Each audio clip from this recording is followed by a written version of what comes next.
Another exercise we like to use in HICT workouts are kettlebell swings. Just like with push-ups or any other exercise you would use for HICT workouts, you want to maintain good, perfect form and technique the entire time. It should feel clean and crisp with every set that you do. With swings, we usually do them in sets of 5. If you notice that your technique is starting to falter a bit, you can back that off and do a range of 3 to 5 instead, but most likely you'll be able to stick with 5 the whole time. Same thing, you're going to do 5 reps every about 10 to 12 seconds with that 10 to 12 second rest. And again, a timer works really well to keep you going at a regular pace. So we're going to go over the technique and form real quick, a brief viewing of a kettlebell swing. So to begin, you always want to set a good position first. So you'll exhale, your rib cage will drop down, and you're going to lock in your abs. You're going to keep that ab tension the entire time that you swing. Shoulders stay down and away from your ears. When you set up, I'm going to hinge my hips and reach for the bell and sink back a little bit so I'm loading my hamstrings. So what a hinge is a fold at your hips. Okay, so I'm going to fold, push my hips back. When I'm doing this, I feel my hamstrings engaged. Keep your back flat and your neck neutral. Your weight shifts to your heels, but keep your toes down for balance. You're just shifting back a little bit, okay? So note that a hinge has soft knees. They're slightly bent, but my hips are the primary mover. My hips are doing the movement. My knees just kind of follow. So you're not going to squat while you swing, okay?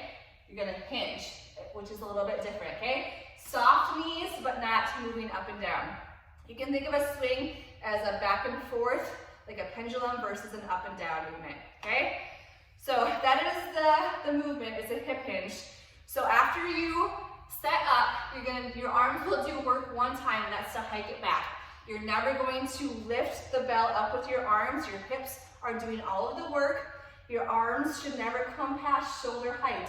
If they are, then we know that you're lifting with your arms. So all the momentum and all of the work comes from the power of your hips. So you're going to hinge back, grab that bell, hike it. You're going to hinge, and you're going to explode out of the bottom. Drive out your heels, pop your hips forward, and squeeze your glutes real hard, and that's what creates the momentum, launching the kettlebell up, okay? The top of your swing is like a standing plank. Your glutes are squeezed real hard, your abs are on, you're straight up and down, so you want to note that you're not going to be in this position or leaning back. You're straight up and down. After you get to the top, you're going to let the bell float down on its own. When it gets to about your belly button height, you're going to hinge back and then toss it back up again, okay? When you're finished with your last rep, you're again going to hinge back, but then you're just going to let it float to the floor in front of you. You're not going to just drop it, okay? So that's a safe way to park the bell when you're done. So let's do a couple reps in fast motion. Your breathing will match your hips. So I'm going to inhale through my nose when I'm in the back swing. I'm going to exhale out of my mouth when the bell comes forward and when my hips come forward, okay? Breathing matches your hips. Inhale, exhale, up, okay?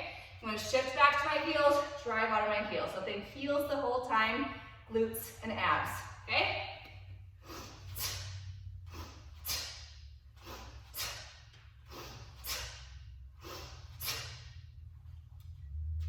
All right, so again, you should be able to keep up with this for about a 10 to 20 minute block of time. The block of time can change depending on what you're doing, but you should be able to stick with it for that amount of time.